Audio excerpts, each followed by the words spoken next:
Tista mengusapi nisan bertuliskan nama ayahnya dengan tatapan sendunya, mengambil sisi kanan makam dan terdekat dengan bagian nisannya. Senyuman tipis terukir di bibirnya, sedang matanya justru terasa berkabut saat ini. "Assalamualaikum Bapak," sapa Tista akhirnya. "Tista datang lagi Pak. Terakhir Tista kesini mau pamit sama Bapak untuk pulang ke Paris lagi kan.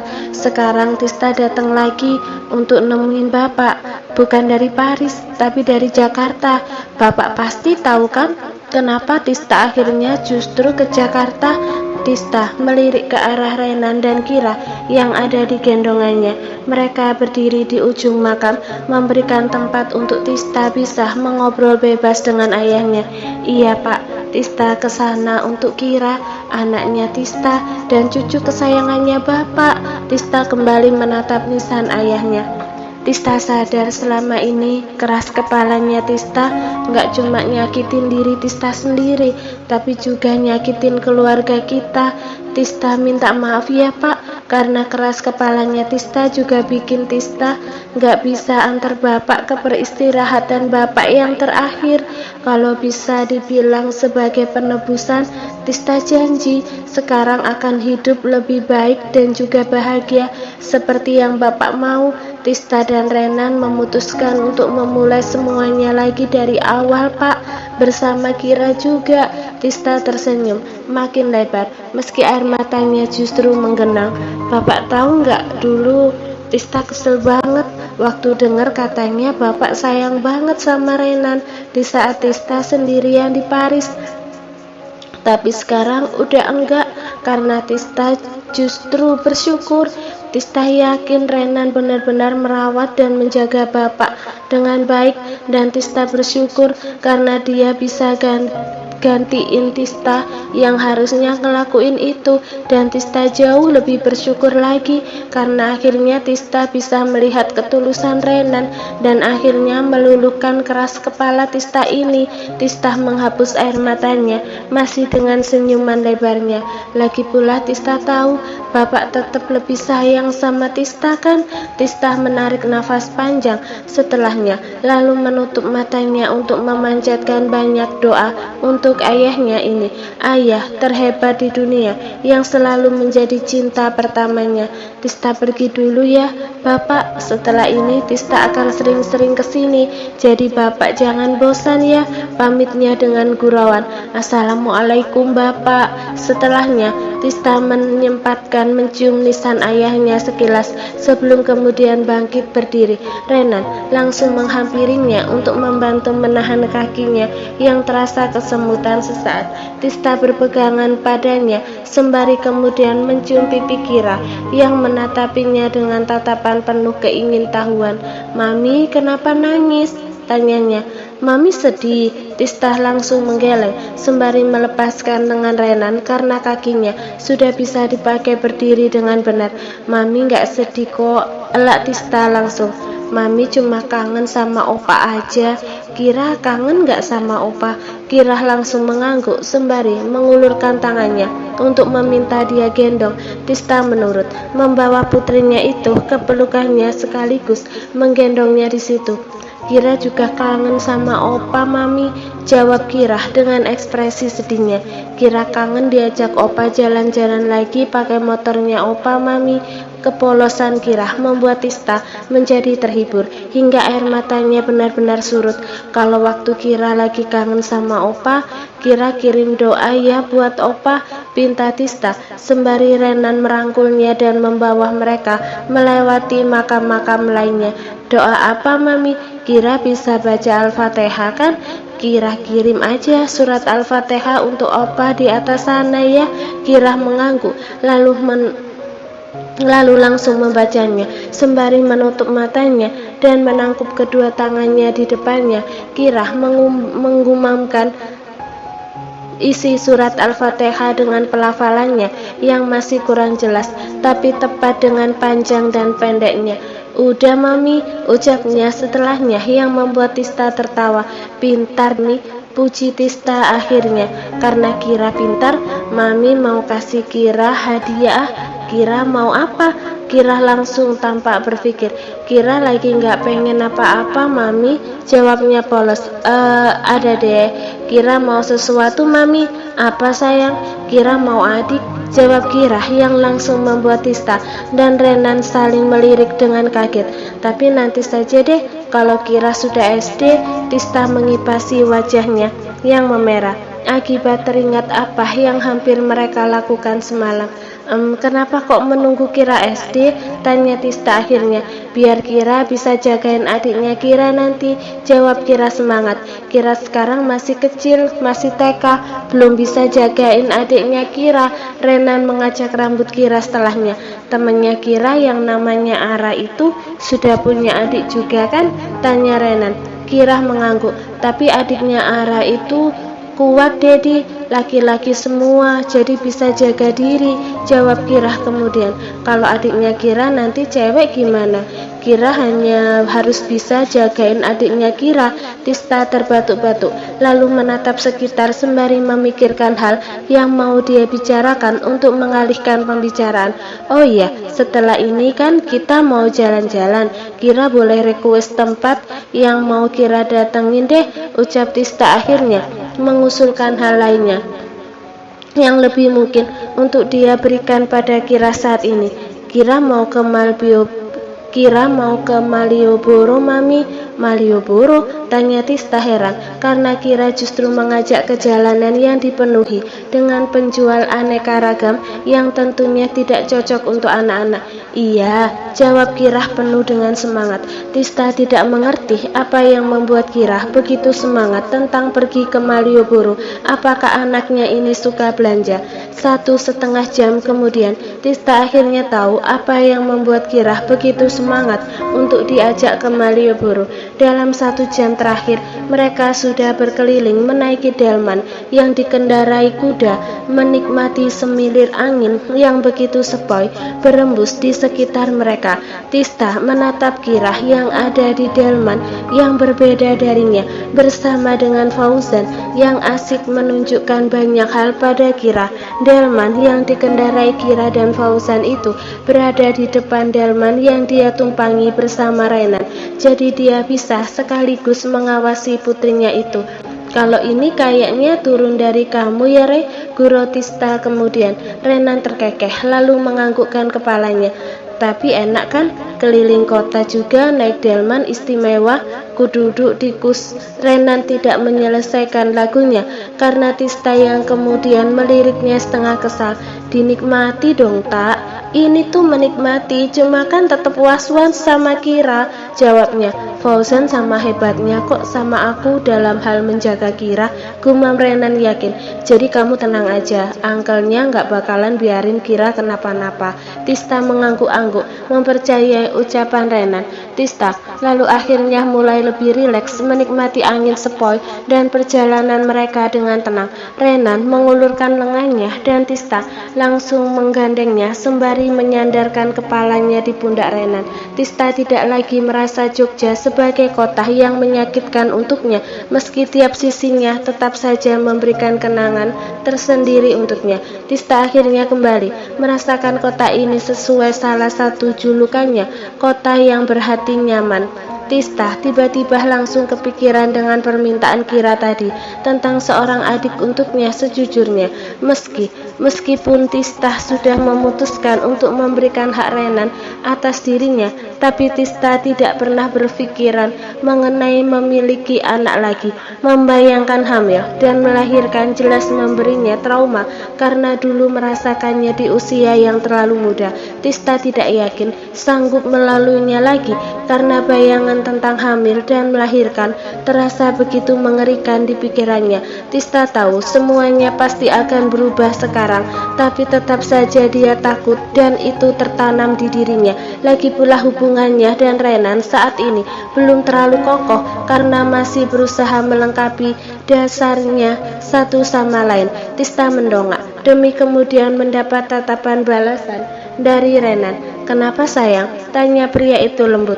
Tista menggeleng saja sembari kembali menyandarkan kepalanya ke bahu Renan. Tista menatapi pemandangan alun-alun selatan di mana di sisinya terparkir mobil sepeda dengan hiasan lampu berbagai warna.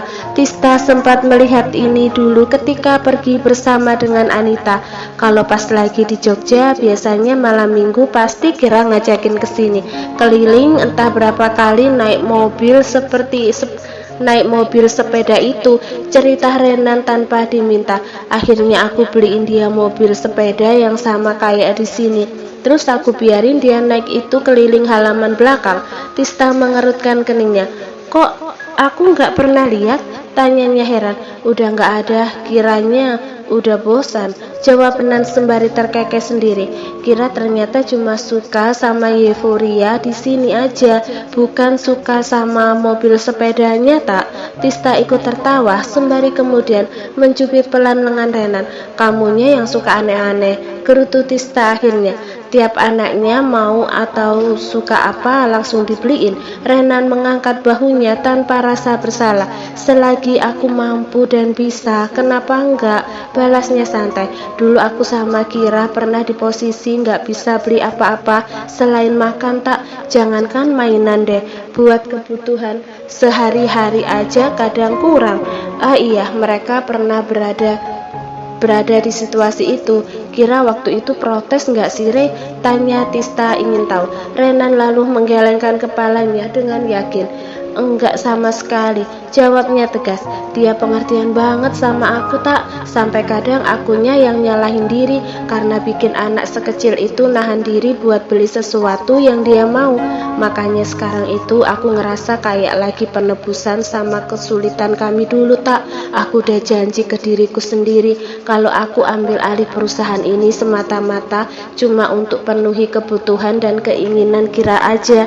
Tista mengangguk-angguk pelan sebelum kemudian melepaskan lengan Renan lalu merenggangkan badannya.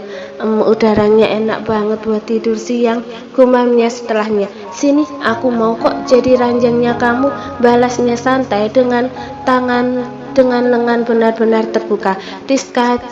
Tista terkekeh sendiri, lalu menggeleng sembari mengeluarkan ponselnya yang sejak tadi bergetar, tanda ada pesan masuk.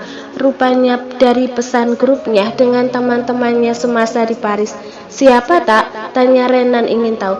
Emily, jawab Tista tanpa menatap Renan. Dia langsung membuka gambar yang dikirim temannya itu. Coba lihat Renan segera mengulurkan kepalanya menatap pada gambar yang ditunjukkan Tista. Nah iya tak, ini kirim ke aku sekarang ya, biar langsung aku forward ke Sean, pintanya langsung. Tapi nggak jelas gini tulisannya Re, sahut Tista sembari mengirimkan foto itu pada Renan. Yang penting ada nomor tiketnya sama maskapainya aja kok. Setelah fotonya terkirim, Renan sibuk mengutak-atik ponselnya untuk mengirimkan fotonya pada Sean, salah satu sahabatnya semasa kuliah dulu. Tista tidak tahu Sean bekerja sebagai apa dan bidang apa, tapi yang jelas dia memiliki banyak koneksi, kata Renan. Tista kemudian menggulirkan obrolannya di grup berisi dirinya, Emily, dan Evan. Tista sudah lama sekali tidak mengikuti obrolan mereka, sedang mereka tetap saja menggunakan grup untuk mengobrol daripada melakukan personal chat. Tista menatap kontak Evan cukup lama setelahnya dengan tatapan menerawangnya. Lihat apa sih tak? Tanya Renan ingin tahu lagi. Tista langsung keluar dari aplikasi dan kemudian memasukkan ponselnya. Enggak kok, sahutnya berusaha santai. Jadi gimana tadi Sean? Setelah menghabiskan waktu 2 hari di Jogja, sekarang waktunya untuk pulang kembali ke Jakarta. Mereka pulang di Minggu pagi agar sampai di Jakarta tidak terlalu malam. Sedangkan Kira dan Renan butuh waktu istirahat karena esoknya harus bekerja dan sekolah. Setelah berpamitan pada Almirah dan Fauzan, mereka akhirnya menuju ke stasiun. Renan kali ini membiarkan Tista untuk menggendong Kira, dan dia yang akan mengurus barang bawaan mereka yang bertambah hampir 2 kali lipat, masih menyewa 1 gerbong kereta.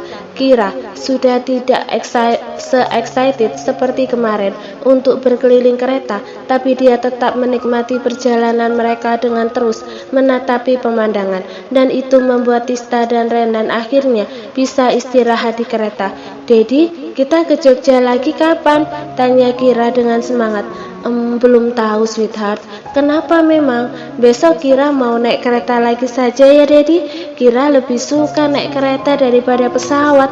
Di pesawat Kira cuma boleh duduk terus. Kira bosen. Renan terkekeh mendengarnya, lalu akhirnya menunjuk ke Tista dengan dagunya. "Coba tanya Mami," pintanya. "Mami?" Tista langsung mengangguk tanpa ragu. "Boleh," jawab Tista kemudian. "Besok Kira mau cerita ke teman-teman Kira kalau Kira naik kereta ucap Kira kemudian sembari akhirnya melanjutkan ceritanya kemana-mana. Mereka pasti jadi mau naik kereta juga, jadi nanti keretanya nggak sedih karena banyak yang naik. Tista terlihat jelas menahan tawannya, begitupun Renan yang jadi merasa salah karena sudah menyewa 1 gerbong dan membuat Kira berpikir kalau keretanya sedih karena penumpangnya hanya mereka bertiga. Padahal kalau mereka masuk ke gerbong sebelah, Kira akan melihat semua kursi terisi penuh. "Besok bilang Dedi, sayang, Dedi pilih keretanya yang banyak orangnya ya," ucap Tista mengajari putrinya sebagai caranya menggoda Renan.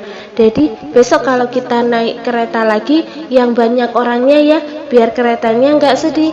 "Oke," jawab Renan akhirnya pasrah karena mendapat serangan dari 2 wanitanya itu. Saat sedang asik-asiknya mengobrol, ponselnya tiba-tiba berdering. Renan melihat nama Sean di sana dan akhirnya dia bangkit berdiri. "Dedi tinggal angkat telepon dulu ya," pamitnya. Tista menoleh lalu menaikkan alisnya. Tanpa ragu Renan menunjukkan layar ponselnya hanya demi Tista tidak berpikir macam-macam karena Renan yang memilih menjawab panggilan di luar. Tista mengangguk-angguk setelahnya paham dengan alasan Renan. Renan keluar dari gerbongnya lalu berdiri di gerbang seberang dan menghadap ke pintu yang ada di bagian luar. Renan kemudian menjawab panggilan Sean yang untungnya belum diputus. "Gimana?" tanya Renan to the point. "Udah ketemu data pembelinya?" "Udah," jawab Sean santai. "Lu mau gue kirimin?" "Kirimin aja," jawab Renan kemudian. Langsung ketahuan data dirinya kan? Sean agak lama menjawab, membuat Renan menaikkan alisnya. "Ya, yo, iya gimana tadi ketahuan data dirinya?" "Enggak sih, tapi lu bisa cari identitasnya langsung karena di maskapai itu memang data pembelinya dibuat jadi 1 tiap bulan." Enggak bisa langsung difilter?" "Bisa sih, tapi gue pengen lu aja yang nyari sendiri ya." "Kenapa?" Sean lalu tertawa canggung.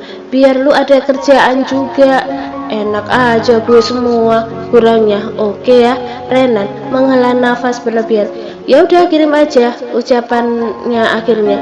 "Oh ya, thanks ya Yan." "Apa sih lu pakai thanks segala kayak sama siapa aja?" gerutu Sean kemudian. "Lu lagi sama Tista dan Kira nggak?" "Kenapa emang?"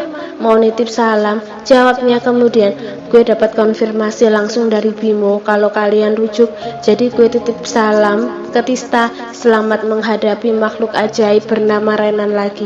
Bukannya kesal dengan godaan Sean, Renan justru fokus ke ucapan Sean sebelumnya. "Bimo," ulang Renan dengan kening berkerut. "Bimo tahu dari mana?" "Lah, gue pikir lu cerita ke dia." "Enggak ada," sahut Renan langsung. Cuma kalau itu gue nggak tahu sih, cuma dia kayak yakin banget bilang iya." Renan mengerutkan keningnya semakin dalam, benar-benar heran kalau ada orang yang bisa mengonfirmasi ini. Tentunya hanya orang-orang yang tahu dengan jelas saja. Selain Fauzan dan Almira, hanya ART-nya saja yang tahu, tapi tidak mungkin Bimo tahu dari mereka kan. "Ya udah deh, gue tutup ya, gue masih kerja nih, biasa lembur weekend." "Oke Yan." Setelah memutus sambungan, Renan menyandar di dinding gerbong lalu membuka file yang baru saja diberikan oleh Sean. Renan berusaha menemukan data pembelinya dengan mencari tanggal, hari, dan jam yang sesuai, pun dengan ID yang dia ingat juga. Renan menghentikan tangannya saat menemukan nama yang sangat familiar untuknya. Dengan kecocokan data lainnya, Renan terdiam sejenak. Meskipun sudah menduga orang ini sebagai salah satu orang yang dia curigai, Renan tetap saja syok saat akhirnya menemukan bahwa dia benar-benar melakukannya.